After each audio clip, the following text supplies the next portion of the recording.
Thank you.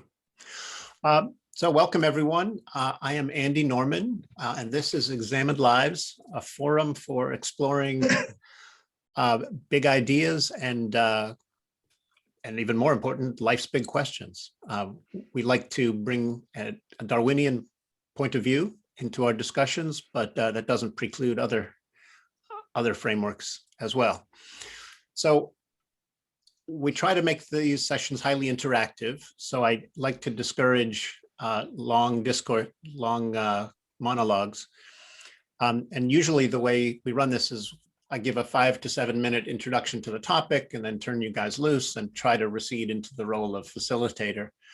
But last time the group chose to discuss mental immunity, which is both a phenomenon that I think is of great interest these days, and it also happens to be the title of my book, which will be coming out in just a few days. And given that I managed to write about 400 pages worth of stuff on mental immunity, I do have a lot to say on the subject. So I may need to play a slightly more prominent role in this session than I typically like to. I hope you'll bear with me if that happens.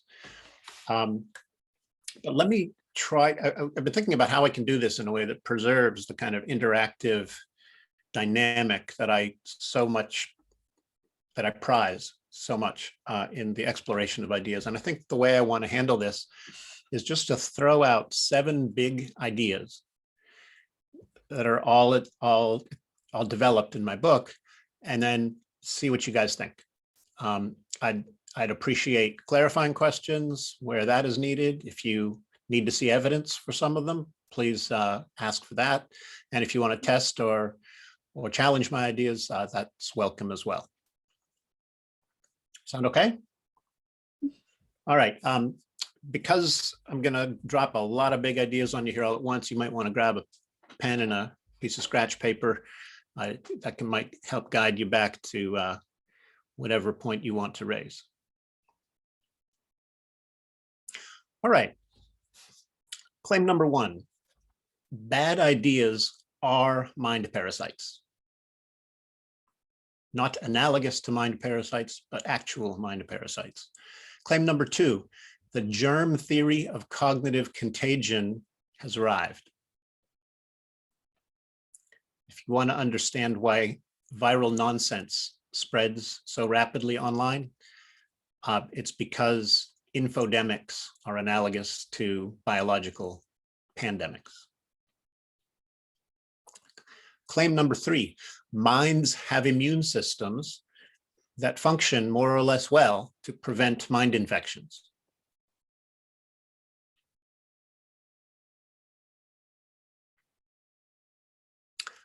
Claim number 4, minds actually had to evolve resistance to harmful ideas because the wrong idea could get you killed. Now, this last claim number 4 here, is one that just occurred to me a few days ago. So I'm still trying to get my head around it and to develop the argument for it. So I'd be especially interested in having you guys help me either flesh that idea out or trim its sails or whatever it needs. Claim number 5, our immune systems, our mind's immune systems are functioning at a fraction of their potential.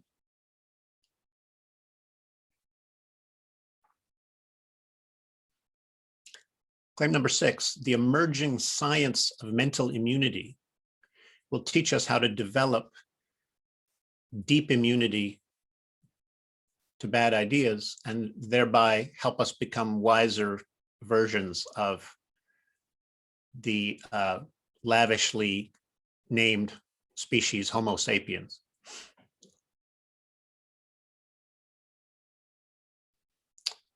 And finally, I think that, so I call the science of mental immunity cognitive immunology. That's the term I'm proposing for it. And my claim is that the cognitive immunology revolution could change the human condition as profoundly as the immunology, as the original immunology revolution did. All right, that's a lot to throw at anybody. So I submit these 7 claims to your collective idea testing capacity and open the floor to questions and comments of any kind.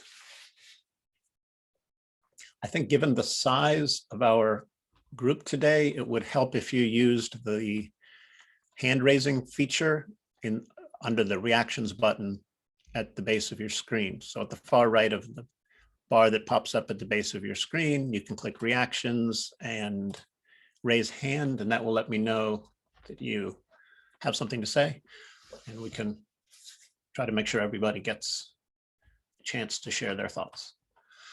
So Andy Lord, start us off.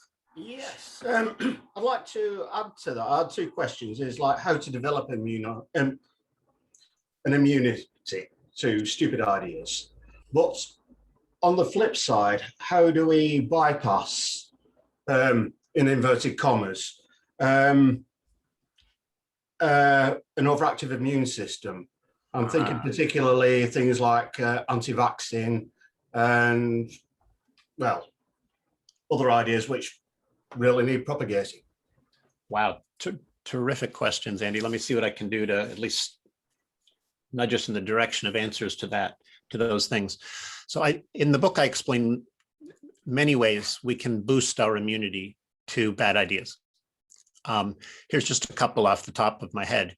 Learn to listen to doubts and reservations, because doubts and reservations are your mind's antibodies. And if you ignore them, you will cease to see problematic features of the ideas that you might otherwise be tempted to internalize or act upon. So listen to your mind's immune system, and it expresses itself with doubts and questions. It's often a good idea to articulate those doubts in the form of questions, and then see where that takes you. Another principle for developing mental immunity is to avoid willful belief. It turns out that when you believe things because you want them to be true, that compromises your immunity to bad ideas.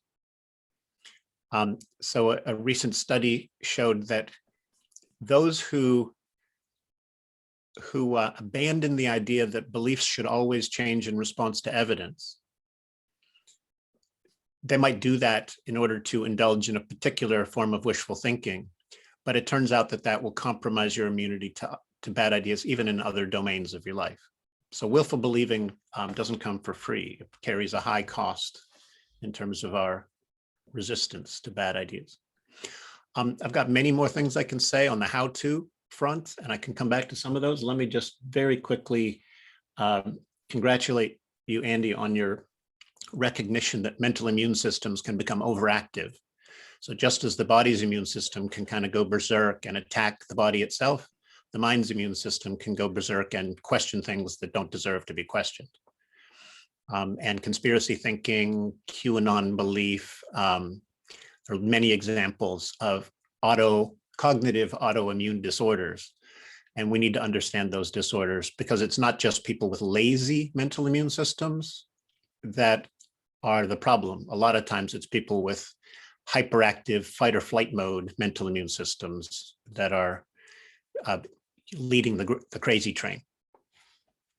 Lots of hands up, so I need to move on, Andy, but hopefully others will help us elaborate on those answers. Steve?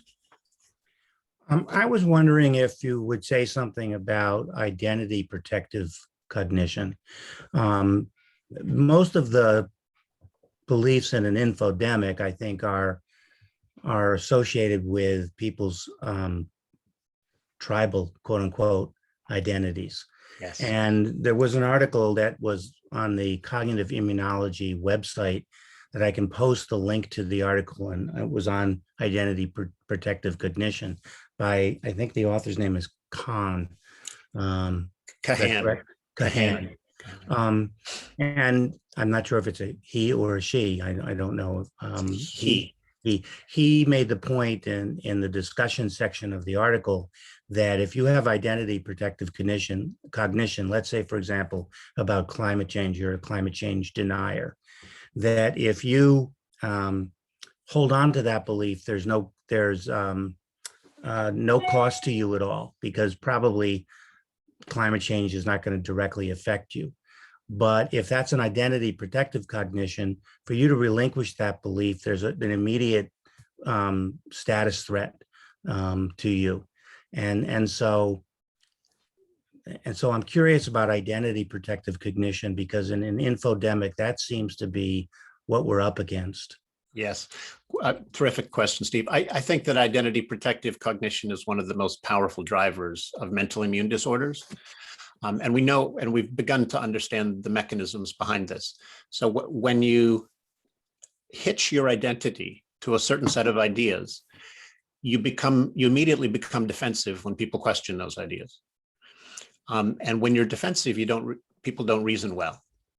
We know that our mental immune systems function best when we feel safe rather than threatened, and when we can explore ideas without fear that it might, alienate us from the people we care about or undermine the identity we've formed for ourselves. So one of the, I think, practical lessons from this is that it's a bad idea to define your identity in terms of a set of ideas or a set of beliefs, because that will make you ripe for kinds of mental immune disorders that will not serve you well over the long run. How do we persuade people that have already done that? So that's a hard question, which I could tease out a long answer, but let me just, it's easier to save the people who have not yet gone down that rabbit hole than to pull people out of the rabbit hole. That's one of the key empirical findings. It's easier to pre-bunk than debunk, if that makes any sense.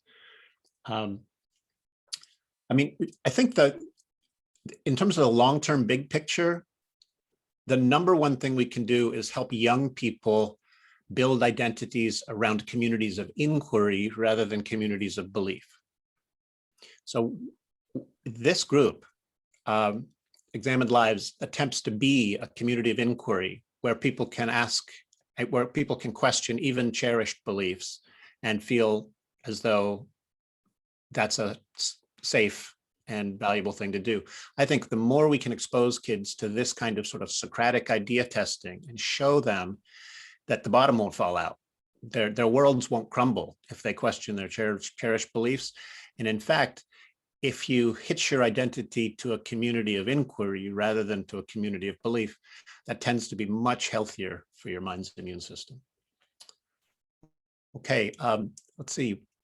Several others. Was it Claire? I think you had a hand up before. Have you lowered it?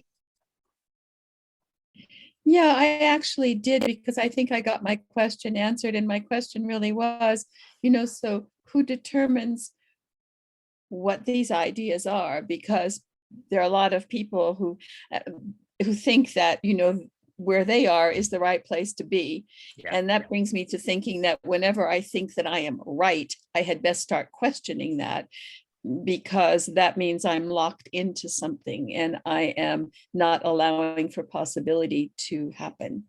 Yeah. Should we go to Congress with this? Preferably not. That's a wonderful question, Claire. When I say that, when I talk casually about bad ideas, almost everybody has the question, well, who's to say which ideas are good and which ideas are bad? Now, there's two different ways you can ask that question. One is the way Claire asked, because she really wants an answer. And there's another way to ask it, which basically almost comes across as an accusation. Who are you to say, what gives you the right to declare my ideas bad, right? There's a kind of, so the way the question, who's to say, often functions in, say, introduction to philosophy classes, it's to express aversion to the idea of testing value convictions and to try to distance yourself from the whole attempt to think more deeply about them. And so I classify the question, who's to say, when used in that second manner, as a mental immune disruptor, because it actually blocks you from actually exploring and testing ideas in ways that we must to become deeply immune. What occurs for me just right here quickly now is that if I'm holding deeply onto a certain belief, maybe say religion or something like that, that my entire life is structured around, and then all of a sudden I find that I've got to give up this belief, but then the question begets, who am I without it? And sometimes that can be a very frightening perspective. I'm going to let that comment just stand because I think it's very insightful. It can make the task of curing mental immune infections extremely difficult.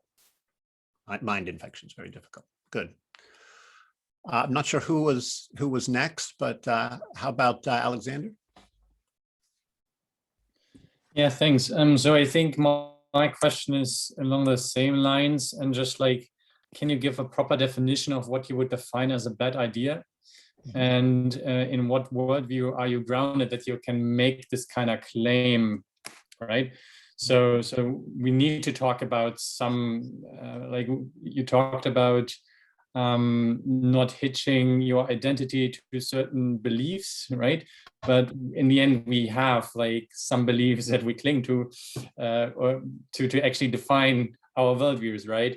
Yes. So there's always this kind of notion, and yeah, so it would be really interesting how you define that. Make that a little more. Yeah, that's a wonderful question. So rather than define it, I want to. So many assume that good idea has to mean idea I approve of, and bad idea has to mean idea I disapprove of. But we don't have to use the words that way. Instead, we can reserve the term good idea for ideas that actually have objectively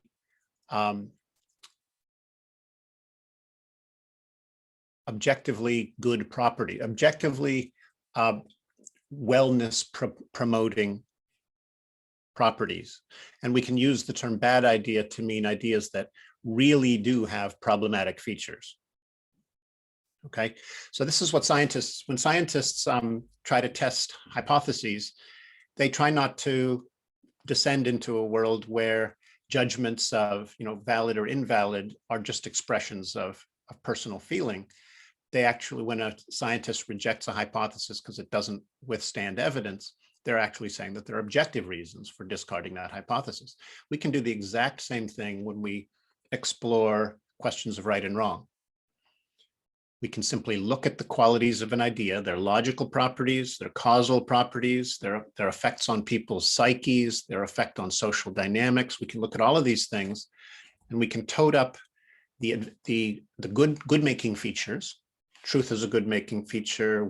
Being well evidenced is a good making feature. Being wellness promoting, these are all good features, and everybody agrees they are. And their opposites are bad making features. Alexander, you're shaking your head. Did I say something?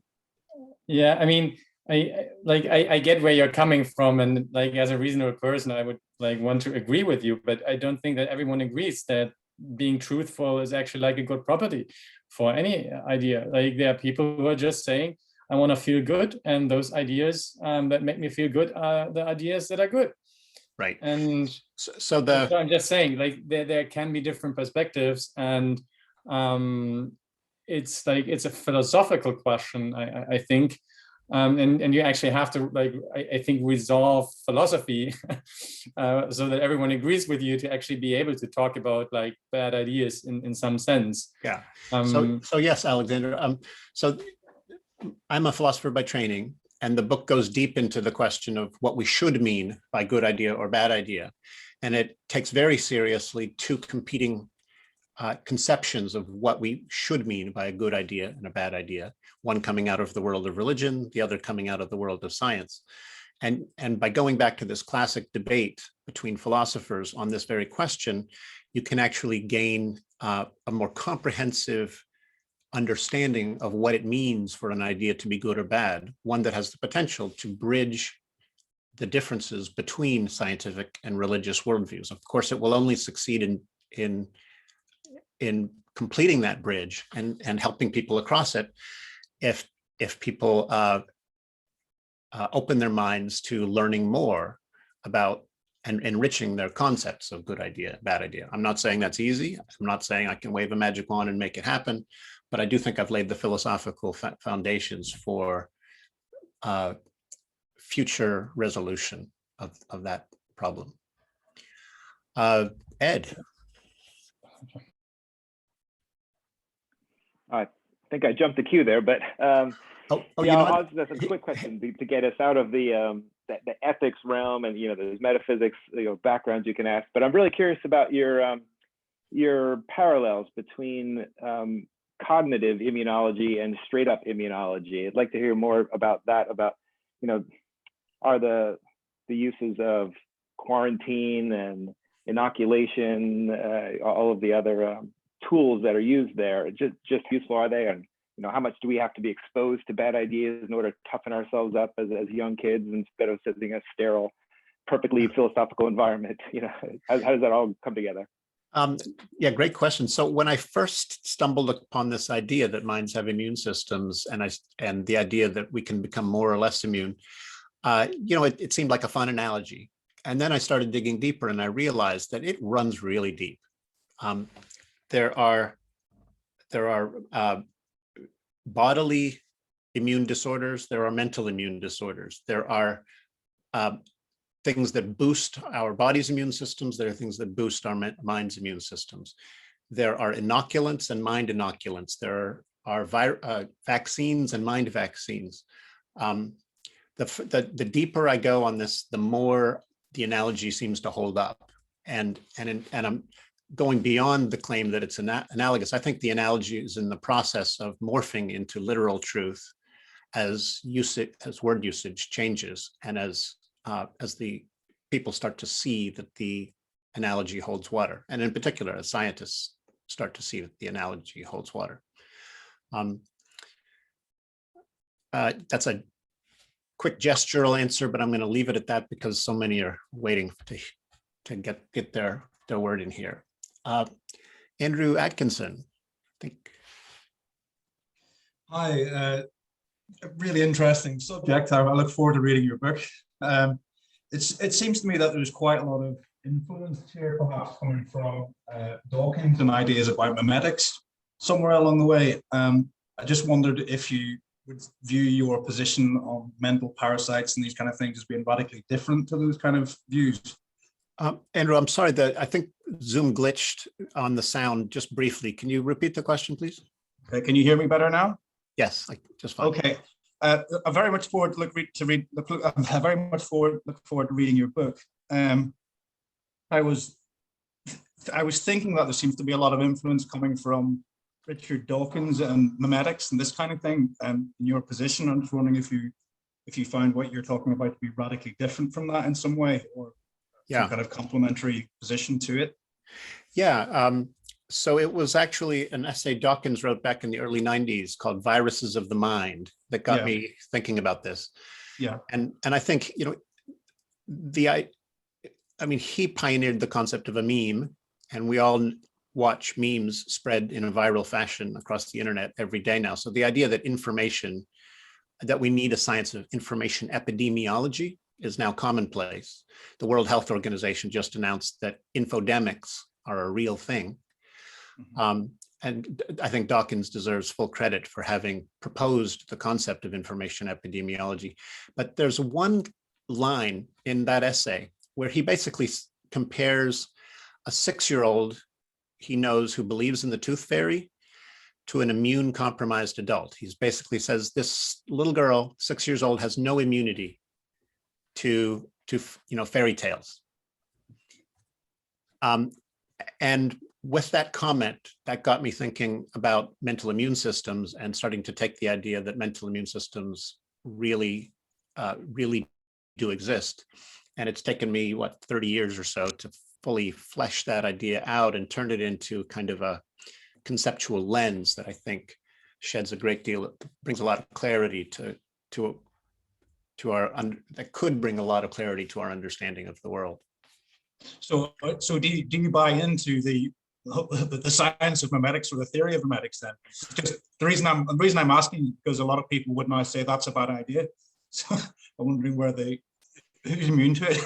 Yeah, No, I think memetics will eventually do a great deal to help us understand how cultures develop and evolve. There are probably some incautious applications of memetics early on that are best avoided. But yeah, on the whole, I think memetics is on the cutting edge of a far more rigorous way of understanding social and informational influences. Thank you. Sure. Let's see, I guess Sage, I think you might have had your hand up. I just wanted to address your fourth point, that minds had to evolve resistance to bad ideas to keep you alive, which I think is, an evolutionary bent.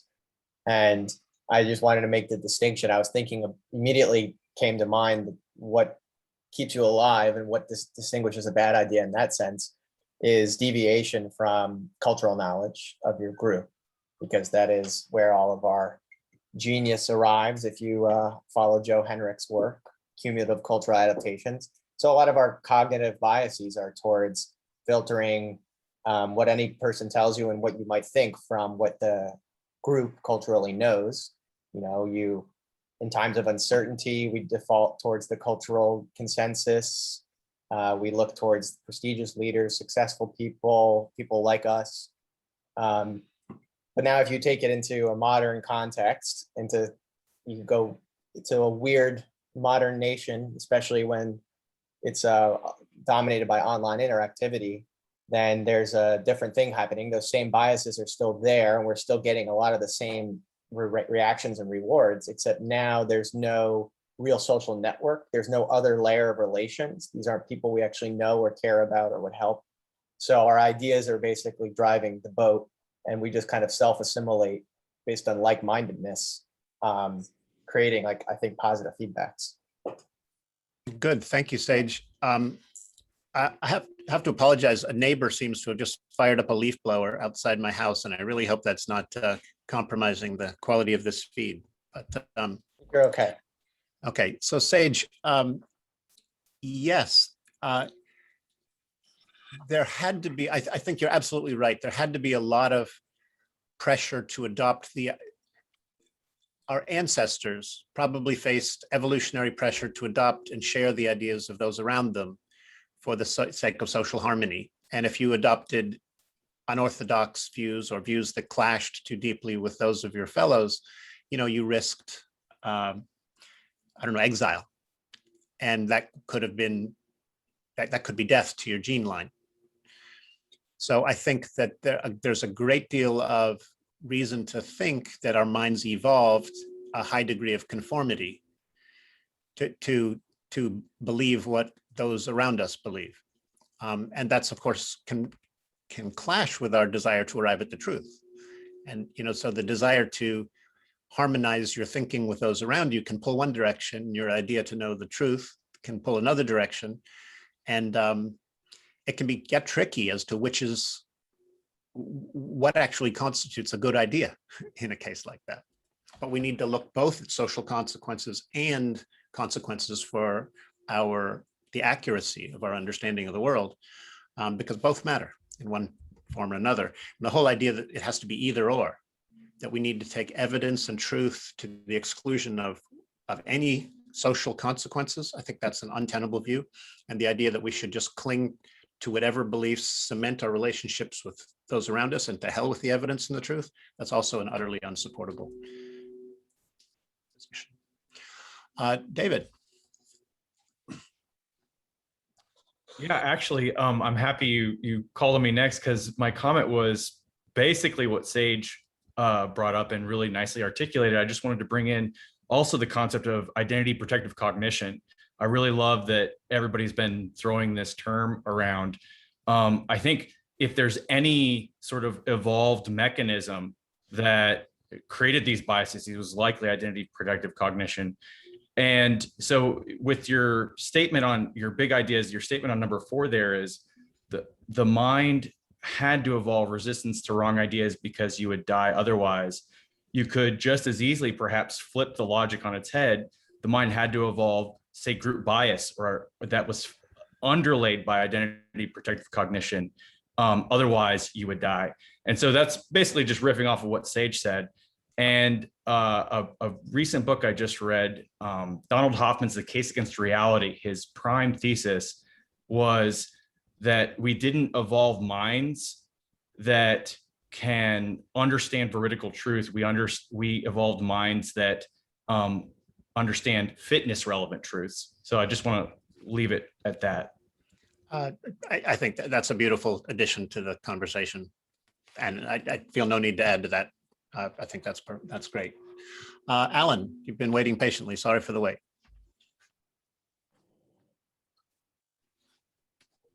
I think you need to unmute, Alan.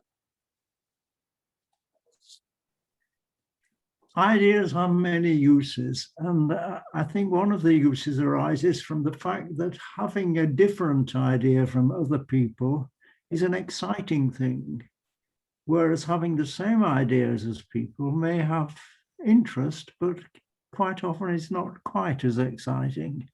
And also in politics, having a different idea, even a wrong idea, that is a test of whether you belong to the group, is a very important technique. So the use of ideas is much more complex than just eventually being right or you're telling the truth. It is a functional use that we have in society. I'll leave it at that. Yeah, thank you, Alan. Yes, so ideas can be true or false, but they can also be useful or counterproductive, right? Yes. And a lot of times the usefulness of an idea will trump its falsehood. Trump uses a verb there, but perhaps pointedly. Yeah, I just think that as beings that both want to understand our world and survive it, we need to be thinking about both the utility and the veridicality of ideas. And ideally, we should test our ideas for both. I think it's a bad idea generally to accept an idea because it's just one or the other. But if an idea ticks both boxes, useful and true, those are the ones to center your worldview on. David. This is David, right? Yeah. Yeah. Great discussion. Glad to be a part of it. I just had a couple comments, I guess, about some of the themes, the depth of the analogy and bad versus, incorrect. What's the difference between a bad versus incorrect? With the analogy depth, I'm a teacher, a biology teacher. So I'm really always looking for good analogies. And obviously the deeper and deeper you go, the more it aligns with it, the better the analogy. And if you can't find places where it deviates, then you no longer even have an analogy, which is what you're talking about. So like you're speaking about infodemics, I think the CDC has talked about mass shootings as epidemics for a long time, so they're on board. I mean, the idea of, performing a mass shooting, I think everybody would agree that's a bad idea. But I also teach about the human microbiome, and everybody knows, if you think about the human microbiome, it's becoming, well, I don't know about everybody knows, but it's becoming increasingly important how important that is to human health. And that you have your good microbes, you have your bad microbes. Those are the germs or viruses that mostly you're using, I think, kind of taking that into the mental immunity realm, and the mental viruses and germs. And then there are all the commensals, and many of them are commensals. And I mean, they don't really have any effect, but it can change over time is really key, And so if that hasn't been explored, I think there might be a lot of really ripe territory with the human microbiome. And some ideas, some bad germs can then be good, and the good ones can become bad. And anyway, yeah. I think that's a wide open area.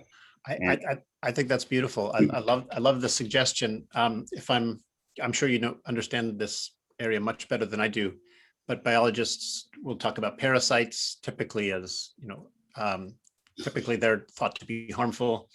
Symbionts are sort of helpful on board passengers, and then commensals being just kind of the neutral, neither helpful nor harmful. I think all three concepts apply straightforwardly within the space of mind infections. Your mind can be infected by helpful ideas, harmful ideas, and ideas that are neither helpful nor harmful. So yes, I think I'd love, I haven't done much in the book to develop out that aspect of the analogy, but I think there's a lot of good work there waiting to happen. Awesome. Also, people have mentioned like Richard Dawkins, and I think most people are really familiar with that, but and many people in this session probably are very familiar with David Sloan Wilson. I think in the, getting at the crux of the notion of a bad versus an incorrect, and how do you walk that line? I think David has been for decades now, to my mind, been able to sort of formalize that in a way that's helpful, more and more objective. So you can't just speak about a bad idea or whether an incorrect idea is actually good, because incorrect ideas can be highly adaptive. David Sampson mentioned that, others have. You have to, I haven't heard anybody point this out, but David Sloan Wilson obviously is written about for decades, and many others. When it comes to human cultural institutions, there are many people that are on board with the multi-level selection. So you very much, and people have sort of been speaking about this, but maybe not explicitly said, what is it adaptive for? The classic example of the man jumping or woman jumping on the grenade. That's not a good adaptive idea, except it is for the group. I hear you. Yes, there are really complex trade-offs there, and David's done some exactly marvelous work there. One last thing can I mention, if you're not familiar, David, if you hang on, I'm sorry, Hank's been waiting a while, so let me get him in here. Okay, we can come back to you for the last question. Okay. Yeah, Hank. Thanks, Andy. Can you hear me? Yeah, loud and clear. Oh, I haven't read your book yet, but I've been listening to this. This is a wonderful, wonderful opportunity, and hear all these great ideas. So I wanted to ask you, Andy, in your book, I forget who mentioned the, since we're talking evolutionary Darwinian perspective, we're talking about, and I forget who mentioned it, the fitness relevant ideas rather than truths, and then good ideas and bad ideas. And Andy, do you, in your book, do you look at that level? Because, talking to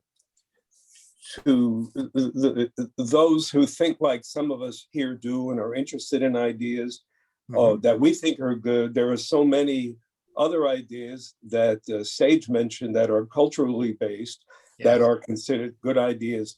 But do you do much of that analysis between the fitness relevant truths or ideas and how to address that level? That I don't know if it can be, but I'm not working on that as much. Yeah, thanks for the question. No, I wouldn't say I go very deep on that. One of my touch points on this is something that the pragmatist philosopher Charles Sanders Peirce said, I think almost 150 years ago. He basically said, you would expect creatures to evolve a largely accurate worldview or understanding of the world around them because they have to navigate it to survive. But he went on to say, but on impractical subjects, you might expect fallacious tendencies of thought to evolve. Now, Peirce had in mind like religion in particular. He thought that, if you're thinking about what the next life might be like, you can buy a cheap source of hope by imagining things about the next life that will never be tested in this life. And so you might expect ideas like that to flourish because they would actually enhance survival prospects, quite apart from whether or not they're true. So I think he was onto something there. And he was emphasizing something that many evolutionary epistemologists are now saying, which is that evolutionary forces don't point us directly towards the truth. They don't point exclusively towards what's personally short-term advantageous. Sometimes we actually have to think in ways that are long-term collectively advantageous. And often understanding the truth is the best way to promote our long-term collective well-being. Well, Andy, that term that Peirce used, the cheap sense of hope, I think these, unfortunately, are the building blocks for many individuals and many subgroups and many larger groupings and and even global grouping. So do you, is that addressed by you or others? Because we're talking about the very, I don't know, the impossible work or the difficult work of Yes. sort of countering this cheap sense of hope. Yeah. So here's what I think. I think it's going to take our species the next 1,000 years to work through these ideas and fully put them to work to turn us into, truly wise Homo sapiens. So if we set our minds purely on sort of what's possible in the short term, we philosophers work on a big time scale. We try to experiment with ideas that might still be useful or helping to transform the world many generations hence. And I kind of like the thought that people might still be picking up my book thousands of years from now to help deal with aberrant cases of wishful thinking or whatever. But no, I'm under no illusions that the book is going to change things overnight. But Andy, is anybody addressing it just like you are on, let's call it the small scale, considering thousands of years? But is anybody really doing some research on I'm a psychoanalyst, so I mostly work with individuals and small groups. Yes. But I mean, this cheap sense of hope, I never use that language, but that's the nitty gritty of what has to be sort of people need to be mindful of as they want to overcome some problems in well-being, on the sort of but on a larger scale, I mean, it's so powerful. How do we do more about it in addition to what you and others are doing? That sounds like a silly question, but. Well, so let me invite you and everyone else here to check out the website of a nonprofit I'm launching. It's called the Cognitive Immunology Research Collaborative. And the idea is to actually pool the resources of many people who are thinking about the mind's immune system and how can we can develop mental immunity. Build a community of people working together towards a future where our species basically has herd immunity to the worst forms of cognitive contagion.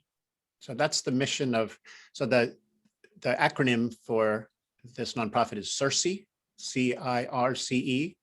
And if you go to cognitivimmunology.net, you'll learn a little bit more about the science and our efforts to both raise awareness of the science and to begin to apply its findings in ways that can benefit us all.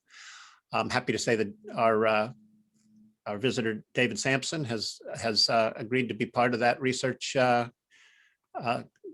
collaborative, and we're delighted to have him. Joe is also a valued member of the group, and I'm guessing that there are others of you here who might be able to contribute to our efforts. So check out the CIRCE site, if you will, and send me an email if you think you can contribute or want to be part of this collaborative effort. I'll see if I can get you involved in some way. Thank you. Let's see, who hasn't had a chance yet? I think everybody whose hand is up has already spoken once. Anybody? All right, so I think we're back to Andy Lord. I just wanted to add to what Andrew Atkinson was saying. I first noticed this cognitive immune system when I mentioned memes to sober sane scientists, and they almost had some kind of cytokine storm forming at the mouth. It seemed ironic to me that that this would explain why people were having allergic reactions to memes, yet they had these allergic reactions to the idea of memes. Just a comment. Yeah, can I tell you a joke that plays off this idea of hyperactive cognitive immune system cytokine storm? So Fred the flat earther dies, goes to heaven, and St. Peter meets him at the gate, says, "Come on in, Fred, you're our lucky customer number 100 today. You get a chance to chat with God." So Fred marches in and says, "God, I've been a flat earther my entire life. Tell me, God, I really have to know, is the world flat or is it round?" God looks at him, strokes his beard and shakes his head and said, "Sorry to say, Fred, but the earth is very round." shock and then recognition register on Fred's face. And he said, this conspiracy goes higher than I thought. That tells you all you need to know about mental immune systems right there. Okay, Ed. Yeah, I wanted to know if you spent much time in your book talking about these efforts to fight bad ideas in other countries. I've done a bit of research about Finland in particular is like leading the world in their treatment of what they call, they break down into 3 different pockets or categories of misinformation, malinformation, and disinformation. And they have just by naming them, that helps understand the problem. And then they have a real broad inculcation into their education system. Like, so they'll have, modules in their art classes and English classes and science classes and history classes, teaching all of these concepts at a very broad level. Because they have been dealing with Russian disinformation, they've been right on the coalface, as we would say, for quite a long time. And so they've built up maybe a better immune system than we in the West have done. I think that would be great to dig into. So do I. This is the first time hearing of it, but I'm thrilled that mental immune systems are adapting to the disinformation environment we have. And if Finland's on the cutting edge of that, I need to know about it. So thank you. Yeah, I'll try to send you a link. I found like a page in there's an EU working group that was looking into this, trying to take best practices all around the EU. So I'll see if I can find a link and send that to you. Thank you very much. Velikovsky.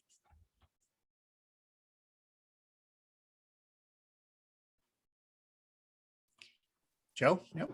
Sorry, thanks, just unmuting myself. Yeah, thanks. Just picking up on something I think, Claire, you mentioned earlier in the chat, which struck me as one reason why your book is particularly timely, Andy, is just Liz Cheney just got fired by the GOP for repeating a fact and telling the truth. I noticed both Colbert and Jimmy Kimmel, in a case of convergent cultural evolution, both landed on the exact same joke, was that the party that is the most worried about cancel culture just canceled one of their own. So for repeating a fact and telling the truth. And it was, last Monday when 45 posted that message that went out to 80 million people and the rest of us, the fraudulent presidential election of 2020 will be from this day forth known as the big lie. And now you've got 2 instances of gaslighting there. It's not just that we're being called liars for speaking the truth. He's still peddling it, and he's finding workarounds on Facebook and Twitter so that people can still post it. But I think going to the question that's come up a bit, how do you define the bad ideas and the good ideas at a glance? In the fortunate position of having read the book, the big thing for me was looking at those upstream causes or upstream evidence and the downstream consequences. And you really only need to take each idea one at a time and look at the upstream evidence. How much evidence is there that the 2020 election was fraudulent?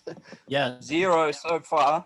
Yeah. And so it's a case by case thing, I think, where you have to take each idea and say, how much evidence is there for this? Why should I believe it? So that was a good point for me, was how relevant this is. Thank you. Hey, can I build on that, Joe? I think that's a beautiful example to illustrate, I think, some of the main themes from the book. I mean, right now we have one of the 2 major parties in America that is waging an all-out war on politically inconvenient truths. And they're doing that purely for the downstream political benefits to themselves, to a selfish cabal. And to hell with the truth, to hell with the evidence, and to hell with people Americans who don't agree with us. So they're judging the goodness or badness of ideas purely on the basis of selfish self-interest and they don't care about these other things that are absolutely essential to producing a harmonious public sphere. So it's a very unfortunate case of a blinkered conception of what counts as a good idea, just basically corrupting the mental immune systems of a huge portion of the American populace in ways that could damage our collective well-being for generations. Steve. Just two comments. I mean, one is, I think the Liz Cheney debacle is a perfect case in point of how speaking the truth is not always fitness relative, in the sense that it got her, rejected from the group. And interestingly, her response, the other thing that was in the news is about 100 Republicans are speaking of forming a third party. So when you get rejected from a group from speaking the truth, you have to form another group, I guess. But I wanted to actually make another comment, which is I worry, Andy, that we don't have the thousands of years as a species that you were alluding to earlier, with things like climate change. And you going back to the comment you made at the very beginning to my first comment about pre-bunking is easier than debunking. And I don't mean this in a flippant kind of way, but it sort of makes me feel like the future of our species is in the hand of middle school science teachers. Really, we have to somehow change what's going on in education to produce more scientifically literate people than we're producing. I don't know if you talk about education and not just for an individual, but education of children in general in your book. Yeah, that's a major concern, a major interest of mine. Look, I think that within a couple generations of concerted application of the principle, if we apply the principles of cognitive immunology to redesigning education, I think we can take critical thinking skills to a whole nother level. And we can help that within 20 or 40 years, we could be dramatically less prone to infectious nonsense. So it doesn't take 1,000 years to make a big difference on this issue. Will it be fast enough to avert climate catastrophe? I don't know. We clearly have to get on our horses and start. Look, I don't. Inoculating humanity against viral nonsense or cognitive contagion isn't enough to save us from climate change, but I guarantee you it's part of the problem. It's a big piece of the puzzle. And if we continue to have infected minds pushing back against climate change mitigation efforts, our collective prospects are very bleak. The thing is, our efforts to address climate change right now are complicated enormously by the pushback we get from highly infected minds. If we can address the dissensus that's currently blocking concerted collective action, the only way to do that is to try to inoculate young minds, first of all, and then I guess also, to the extent we can, try to rescue people from the climate change is a hoax rabbit hole that many of them have dug themselves into. The latter, again, is hard, painstaking, piecemeal, one conversation at a time with your crazy Uncle Frank work. So I don't know a way to scale helping people climb out of climate denial rabbit holes. I don't know any easy ways to scale it, but if many, many people of goodwill start to apply the standards of accountable talk that I call for in the book, that can percolate through our collective culture in ways that begin to change the thinking and the behavior of even people who don't read the book. And even maybe we can even reach crazy Uncle Frank. David, you've been waiting patiently for your other question. Here? Okay. I wrote it actually in the chat. I was just, if you weren't familiar, John Cook is a great researcher on climate change denialism and George Mason University. I took his course on that. I'm not sure if it's still available. It's either Coursera or edX. It was a great course. Nice. Had extended interviews with all kinds of, Michael Mann, Naomi Orestes. I was trying to think. Catherine Hayhoe. Those are some of the best. Catherine Hayhoe does a great job because she's a Pentecostal Christian evangelist. She's also a director of a climate change center in Texas. I forget which university. And so I use her specifically. I teach in red state areas. I use her specifically as a great example because she's very open about both of those things in her life. David, I'm sorry, back up. What was the last name you gave? I want to write it down. Well, Catherine Hayhoe, Hayhoe. She's an evangelistic Christian, but she's also a director of a climate center at a major university in Texas. Nice. She does a great job of speaking very convincingly from her personal standpoint, but also about climate change denialism and how it's unacceptable. And so, and John Cook has a great book. You were Crazy Uncle Frank. He has a comic book where he called Cranky Uncle versus Climate Change, and it's really funny. And it's all a comic book.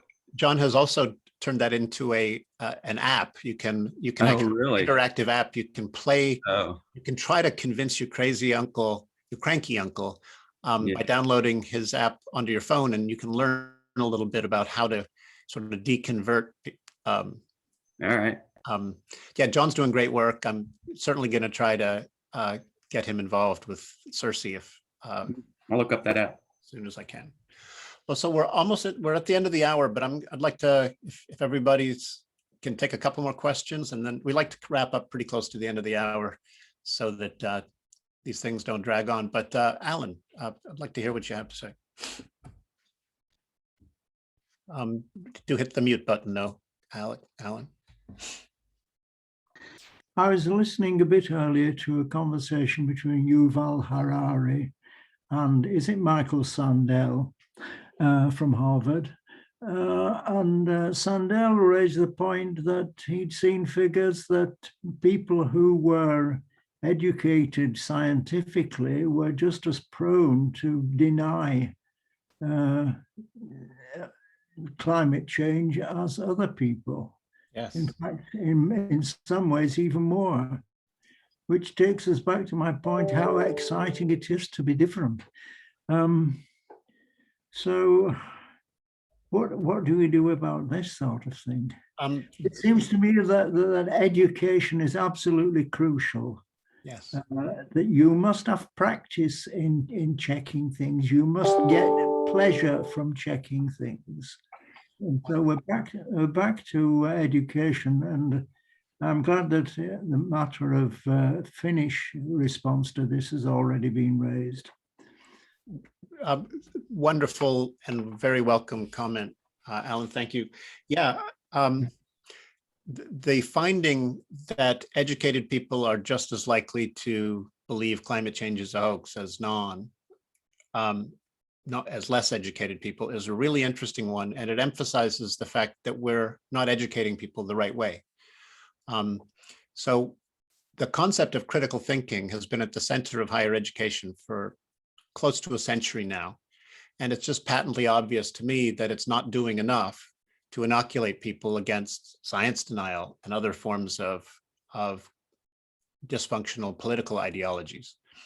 What this means, I think, in part, is that when you impart critical thinking skills and to somebody who just uses them to support the ideology they happen to embrace, you've basically just manufactured a more effective propagandist.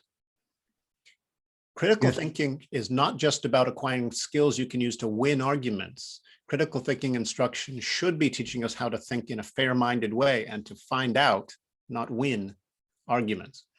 And I don't think the critical thinking paradigm does enough to clarify how we need to change our education in the right way. I do think the cognitive immunology paradigm will take us far beyond the critical thinking paradigm in terms of our ability to teach people the habits of mind that are well functioning.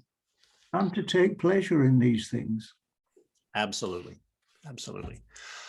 So I said I'd take two more. Hank, you get the final word here.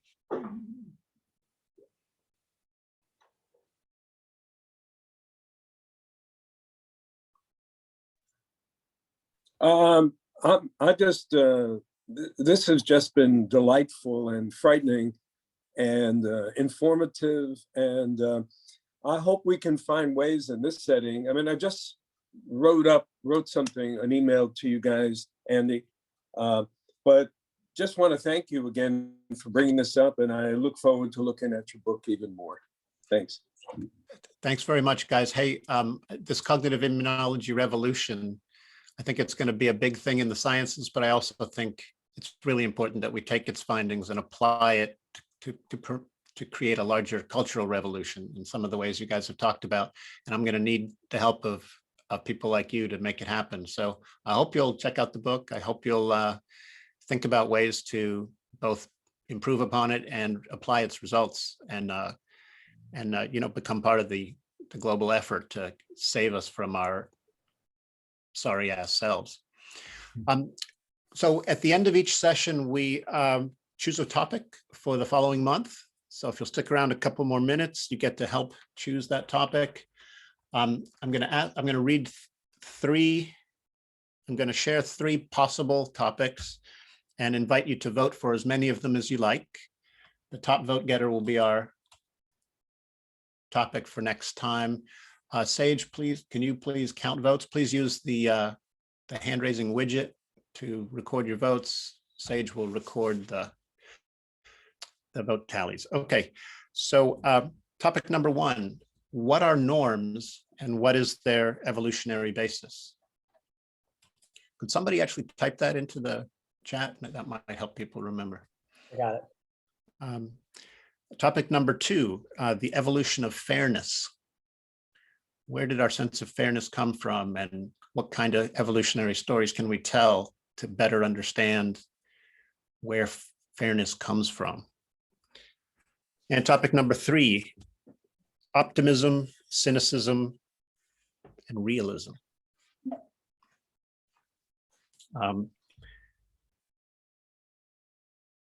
Is being realistic condemn us to cynicism, or is there room in a realistic worldview for optimism as well? Some questions like that. Okay, you have to decide now. If you vote for all three, you cancel yourself out. So I'd recommend voting for one or two of the following topics. All those in favor of what are norms and what are their evolutionary basis? If you can use the electronic hand raise, that might help us with the tally.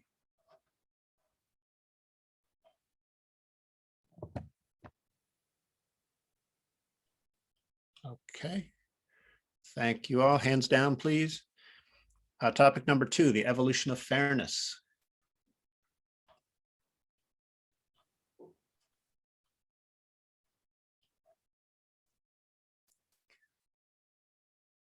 All right, got it, Sage? All right, thank you. And finally, optimism, cynicism, and realism. All those in favor? Looks like it's going to be a close contest here. Thank you all. Hands down. Sage, where do we stand?